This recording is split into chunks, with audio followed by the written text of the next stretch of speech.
ایک بادشاہ تھا. بادشاہ جو ہوتے تھے ان کے اپنے اپنے مزاج ہوتے تھے. اس بادشاہ نے 4 5 6 کتے رکھے ہوئے تھے اور کتے بڑے بڑے کتے تھے اور بڑے وہ خونخوار کتے تھے, چیر پھاڑ کھا جاتے تھے, شیر جتنے ان کے قد تھے. بادشاہ تھوڑا سا کسی آدمی سے ناراض ہوتا نا تو ایک بہت بڑے پنجرے کے اندر ایک بہت بڑا سلاخوں کا گھر اس نے بنایا ہوا تھا. اس میں کتے ہوتے تھے اور کتے کو جب باندھ کے رکھا جاتا ہے تو زیادہ زہریلا ہو جاتا ہے, وہ زیادہ اس کے اندر کرواہٹ آتی ہے, زیادہ کاٹتا ہے. اس نے قید کیے ہوئے تھے. کتے تو بڑے زہریلے تھے. جس آدمی سے بادشاہ تھوڑا سا ناراض ہوتا نا تو وہ کتے کے آگے اس آدمی کو ڈالتا, کتے اس کو چیر پھاڑ کے کھا جاتے. یہ سزا تھی, لوگوں کو پتا تھا. بادشاہ کے وزیر نے بڑی خدمت کی بادشاہ کی, 35 سال تک نوکری کی. لیکن ہر سورج نے غروب تو نہیں ہوتا ہے, ہر چاند نے ڈھلنا بھی ہوتا ہے. اب بوڑھا ہونے لگا, وہ جو مضبوط حافظہ تھا وہ کمزور ہونے لگا, ہلکی ہلکی غلطی. بادشاہ مزاج کا بادشاہ تھا, نہیں سمجھ میں آیا تو میں نے کہا کہ لوگ کہتے ہیں ہمیں کام پیارا ہے, چم نہیں. تو رشتہ وفا کا تھا ہی نہیں. وزیر سمجھنے لگا کہ اب نہ میں بھی غلطیاں کرنے لگا ہوں تو ایسا نہ ہو کسی دن میں بھی ان کتوں کا شکار ہو جاؤں. اس نے بادشاہ سے کہا کہ بادشاہ مجھے آہستہ آہستہ معذرت کرنے لگا, قدم ہٹانے لگا کہ مجھے چھٹی دے دی جائے, میں بوڑھا ہو گیا ہوں. لیکن اس نے کہا نہیں نہیں, جب تک میری طبیعت نہیں مانتی تم نہیں جا سکتے. مطلق العنان لوگ تھے. وزیر خاموش ہو گیا, پریشان رہنے لگا. غلطی ہو گئی ہے تو پھینک دے گا. ایک تجویز اس کے ذہن میں آئی. وہ جو پنجرے, کتوں کے پنجرے پر محافظ بیٹھا تھا نا, جو ان کو کھانا ڈالتا تھا, روٹی ڈالتا تھا, گوشت دیتا تھا, اس کو ایک دن کہنے لگا یار تیری ڈیوٹی ہے سارا دن کتوں کو کھانا دینے کی, گوشت دینے کی, تو 2 4 دن ڈیوٹی مجھے نہیں دیتا؟ تو لے لے, میں تو پہلے پریشان ہوں, سارا دن ان کی دیکھ بھال کرتا ہوں. اس نے کچھ تھوڑا سا گوشت لیا, پنجرے کے باہر کھڑے ہو کے کتوں کو ڈالا. اگلے دن تھوڑی روٹیاں لے آیا, کتوں کو ڈالی. 2 4 دن, ہفتہ, مہینہ, سال بھر, جتنا اس کو موقع ملا وہ دن بھر خدمت کرتا. بس وقت ایک دن آ گیا, بادشاہ کو کوئی بات اچھی نہ لگی. اس نے کہا اس بڈھے کو اٹھاؤ اور ڈالو کتوں کے پنجرے میں. ساری زندگی یہاں رہا, اسے ابھی تک نہیں پتا چلا میرے مزاج کا. جب اٹھا کے پنجرے میں ڈالا نا تو بجائے اس کے کہ کتے اسے کاٹ کھاتے, وہ اس کے پیر چومنے لگے. وہ پیر چومنے لگے, ہاتھ چومنے لگے, چاٹنے لگے. تو بادشاہ سامنے کھڑا تھا نظارہ دیکھنے کو کہ چیر پھاڑ کرتے تو خوش ہوا کرتا تھا. خونخوار درندے جیسی اس کی طبیعت ہوتی. جب دیکھا وہ پیار کر رہے ہیں تو بادشاہ وزیر سے کہنے لگا یہ کیا ہے؟ وزیر رو پڑا, کہنے لگا تو سیاست دان تھا تو میں بھی سیاست دان تھا, ساری زندگی سیاست کی لیکن دنیا داروں کے ساتھ رہا تو انجام یہ ہوا کہ مجھے اس پنجرے میں ڈال دیا گیا. دیکھ تو بہت بڑا سیانہ تھا اور میں بھی سمجھدار تھا, وزیر رہا, لیکن ہمارا روح کا رشتہ نہ بن سکا. ارے ہم سے تو یہ کتے ہی اچھے نکلے. تیری 40 35 سال خدمت کی تو نے کتوں کے آگے ڈال دیا.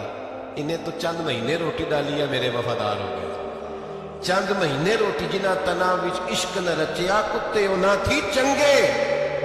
جنہ تنا وچ عشق نہ رچیا کتے نہ تھی چنگے. مالک دے کر راکھی کر دے سابر بھوکے ننگے. بابا بلے شاہ صاحب فرماتے ہیں تو راتی جاگے تے شیخ صدا میں, راتی جاگ دے کتے تے تیتھوں کتے مالک دا در مول نہ چھڑ دے. پانے مارو 100 جتے تے تیتھوں اتے رکھا سکھا کھا. دنے جا رکھاں وچ ستے تیتھوں اتے ایک برکی دا قدر پچھانن. پاویں مالک ہو من ستے. ایک برکی دا اوپر کھڑے ہو کے کام نہیں کرانا پڑتا کہ میں کھڑا رہوں گا تو کام صحیح ہوگا, جاؤں گا تو نہ. ایک برکی دا قدر پچھانن پاویں مالک ہو من ستے. پھر اپنے آپ کو مخاطب کیا, کہنے لگے اٹھ بلیا چل یار منا لا نہیں تے بازی رہ گئی.